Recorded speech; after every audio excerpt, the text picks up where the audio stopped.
ভাইয়া এদিকে আসো তো। কি আঙ্কেল কিছু বলবেন নাকি, কোন সমস্যা? না বাবা, কোনো সমস্যা না। তোমাদের এই গ্রামে সবুজকে? আঙ্কেল আমার নামই তো সবুজ। তাহলে বাবা তুমি কি সামনের মাসে বিসিএস পরীক্ষা দিছো না? হ্যাঁ আঙ্কেল, আগামী মাসে তো আমি ঢাকা গিয়ে আমি বিশেষ পরীক্ষা দিয়ে আসছি। বাবা খুশির খবর, তুমি বিসিএস পরীক্ষায় পাশ করছো। এই নাও তোমার জয়েনিং লেটার।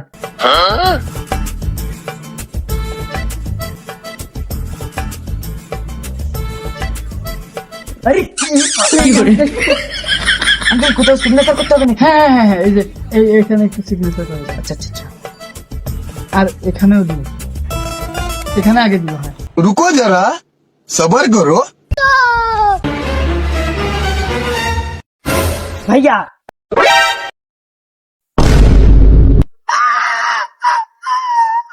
কিরে কান্না করতেছিস কেন? ওটা আমার জয়েনিং লেটার ছিল। আমার বাবাকে বলে যে বোতল নামে কেস করে দিবে। কি করে